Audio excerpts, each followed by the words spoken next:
A Bíblia Nossa de Cada Dia está começando agora e você é muito bem-vindo para nós meditarmos em mais um capítulo da Palavra do Senhor. Aqui nesse canal, se você é novo, fique sabendo, todos os dias nós meditamos na Palavra do Senhor, nós lemos, compreendemos e aplicamos para as nossas vidas, porque Deus tem sempre algo novo para falar conosco. Vamos começar?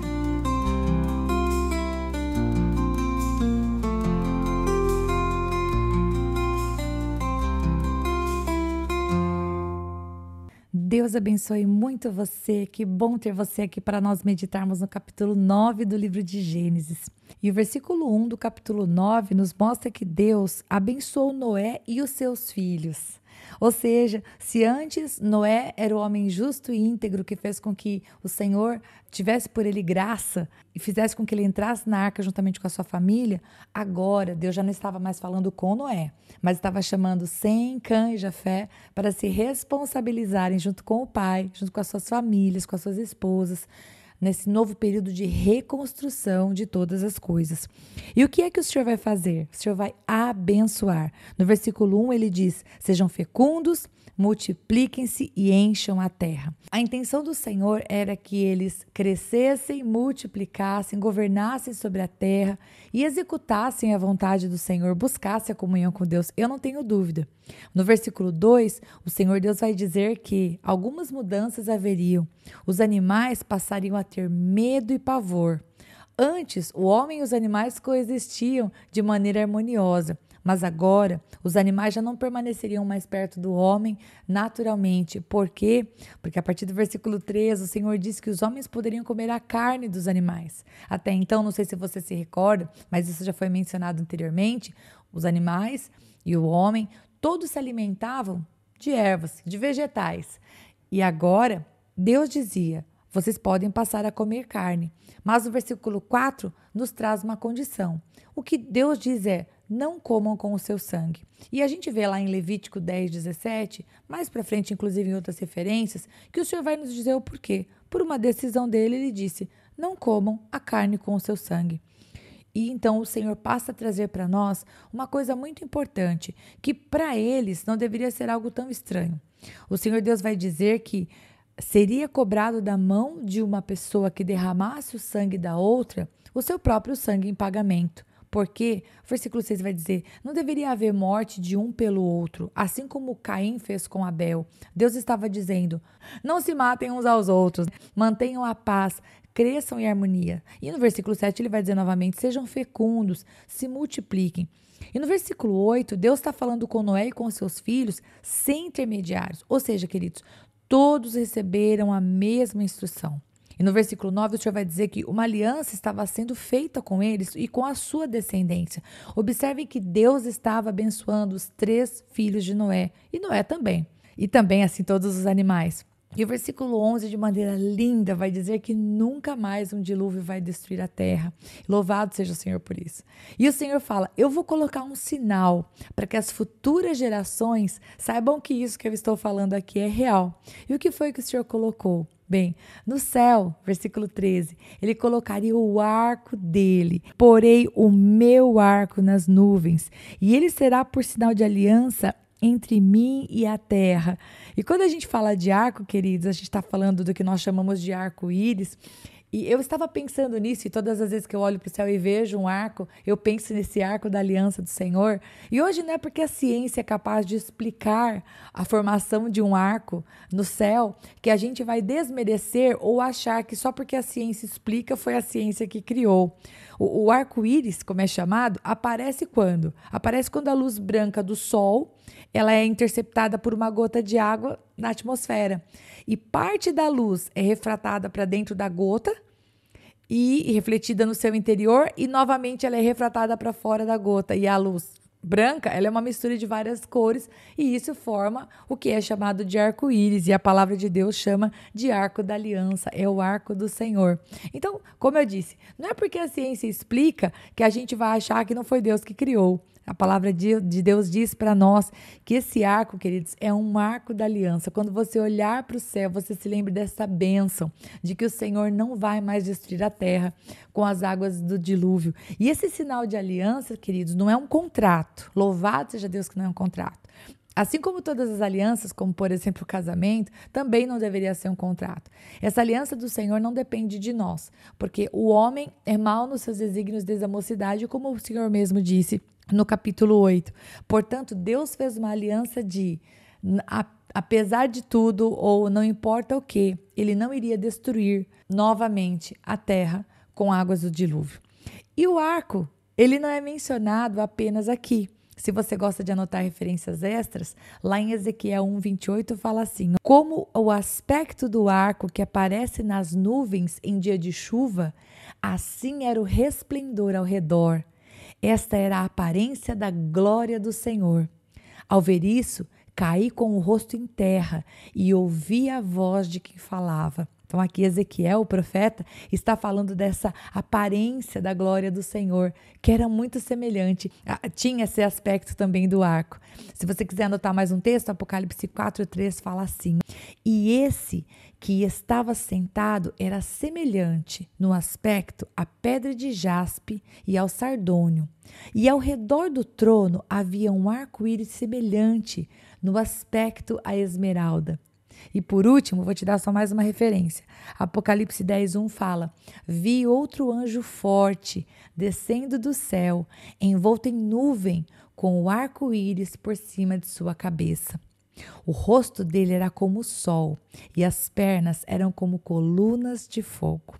Muito bem, o Senhor Deus diz então aqui no versículo 13 que ele colocaria o arco dele nos céus e que esse seria o sinal da aliança dele entre ele e a terra. Não só com o homem, mas também com a terra. No versículo 14 diz algo assim: quando eu trouxer nuvens sobre a terra e nelas aparecer o arco. Queridos, quando eu li esse versículo, eu li de uma maneira diferente dessa vez.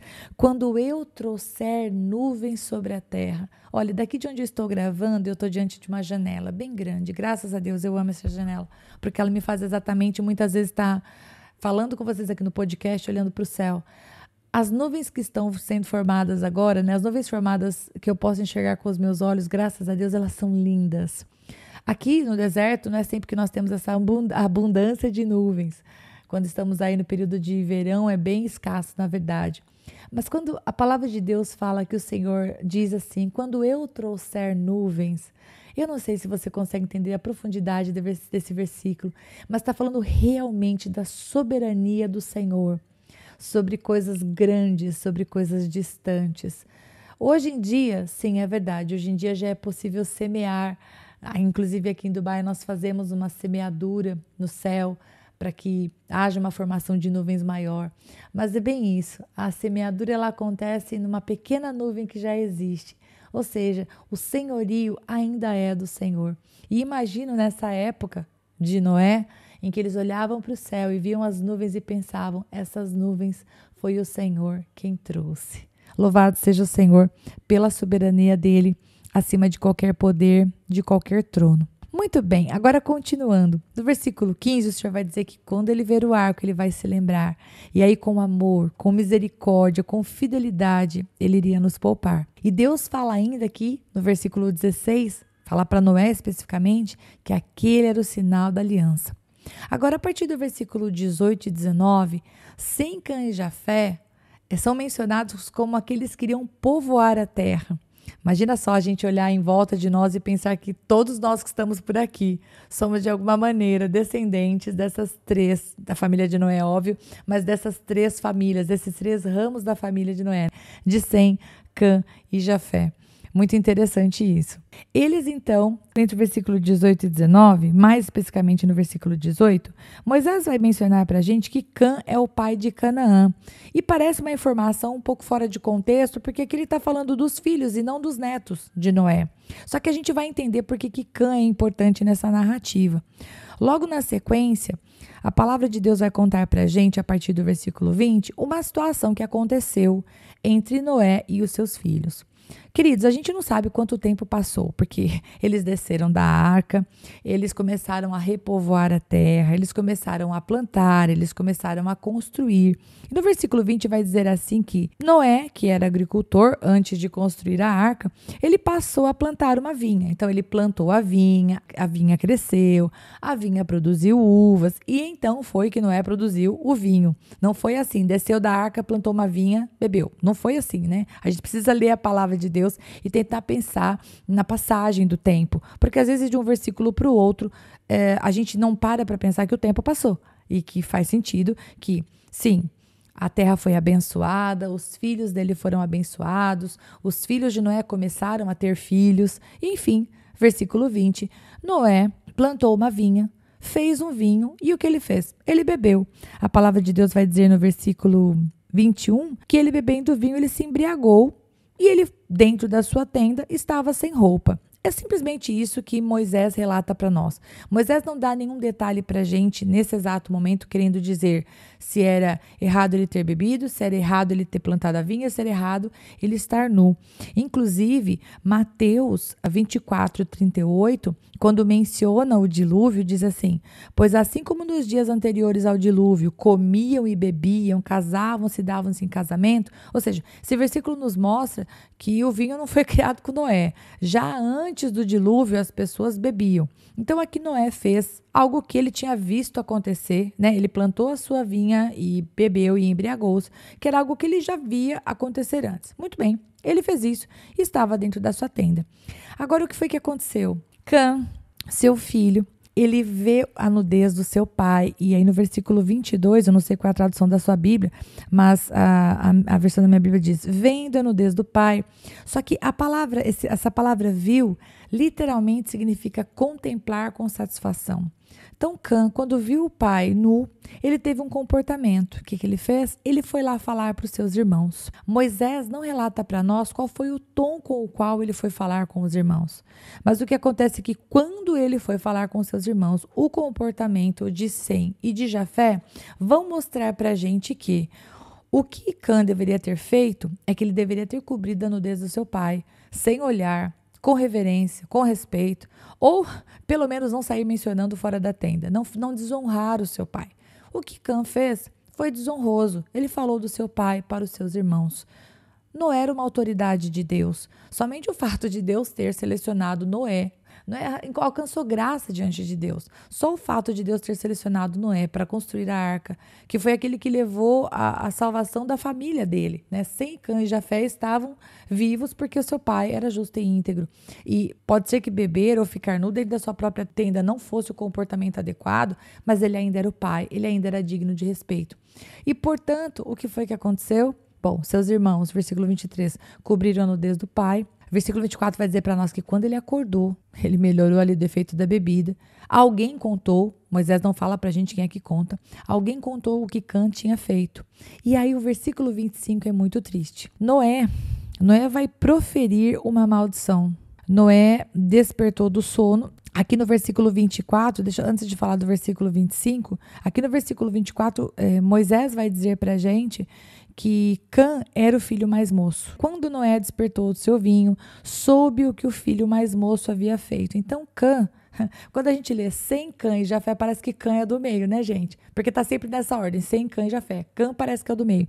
Só que o versículo 24 vai dizer pra gente que Cã, ele era o mais moço, ele era o caçula. Quando ele fica sabendo o que Cã havia feito, então, versículo 25, Noé vai proferir uma maldição contra o filho de Cã.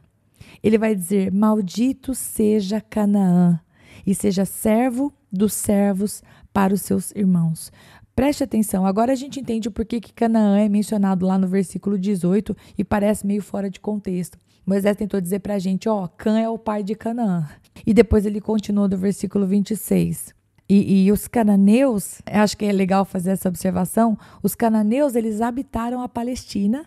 E, a princípio, eles foram subjugados por Josué, quando Josué entra e possui a terra prometida, e depois por Salomão, quando você acompanha lá em 1 Reis, capítulo 9, verso 20 e 21. Realmente, a maldição que Noé, por ser autoridade, lançou sobre o filho do seu filho, realmente prosperou, realmente foi eficaz. Além disso, o versículo 26 diz que Yahvé, né, bendito seja o Senhor Deus, Deus de Sem, essa palavra Senhor é Yahvé, o nome próprio de Deus. Ele abençoa e coloca Canaã por servo dos descendentes de Sem. Sem, queridos, são os semitas, tá bom? A palavra semita vem da palavra Sem. E acho interessante a gente fazer a observação também de que, começando por Abraão e chegando até Cristo, a salvação foi trazida à terra mediante os semitas. Jesus vem da linhagem de Sem. A melhor tradução, inclusive, seria abençoado pelo Senhor meu Deus, seja Sem. Ok? Essa seria a melhor tradução. E no versículo 27, ainda Noé abençoa que Deus engrandeça Jafé. Esse engrandeça, né? Esse engrandeça significa dê espaço, né? Que Deus dê maior espaço para Jafé. E ainda colocou e ainda colocou Canaã por servo. Ou seja, Canaã recebeu um juízo. Que honestamente, quando a gente olha pelo que está escrito, você pensa, Senhor, por que Noé amaldiçoou o filho do filho e especificamente um filho? Moisés não conta pra gente. Mas que fique bem claro aqui que quem amaldiçoou não foi Deus. Quem amaldiçoou foi o homem. Mas a maldição proferida pelo homem foi eficaz naquilo para qual foi destinada, porque nós vemos realmente que os cananitas tiveram vários momentos difíceis e realmente foram servos dos seus irmãos, vamos falar dessa maneira. E isso nos mostra o quanto a palavra de um pai tem autoridade sobre um filho. Obviamente que maior é a autoridade de Jesus Cristo. E é por isso que nós devemos orar pelos nossos filhos, abençoando eles e realmente quebrando em nome de Jesus toda a palavra maldita, toda a palavra de maldição que alguém pode lançar. E antes que você pense assim, Rita, palavra de maldição de que tipo? Por exemplo, se alguém disse assim, você não vai dar em nada, você é um burro, tudo que você põe a mão nada dá certo, você está sempre falido. Essas palavras, elas são declarações, elas são palavras como essa que Deus lançou. As nossas palavras têm poder. Portanto, além de pedir perdão por ter falado uma bobagem dessa para alguém, é muito necessário que a gente quebre em nome de Jesus as palavras, dizendo exatamente isso. Olha, que seja quebrado em nome de Jesus isso que eu falei, me perdoe, eu falei no momento que eu estava com raiva. Você é um abençoado do Senhor. Nós temos autoridade, como Noé também tinha. E é muito bom fazer essa distinção. Deus abençoou, sem Cã, Jafé e Noé. Deus não amaldiçoou. Quem proferiu essa maldição foi Noé no momento de ira. E ele amaldiçoou um dos ramos, vamos dizer assim, da descendência do seu filho mais novo, de Cã. A palavra do Senhor termina nesse capítulo, dizendo para nós que Noé ainda viveu mais 350 anos depois do dilúvio, é o que está no versículo 28, e que o total de anos da sua vida foram 950 anos e que depois ele morreu. Nós terminamos por aqui o capítulo, eu espero que você tenha aprendido bastante. Deus abençoe muito você e até amanhã, se o bom Deus permitir.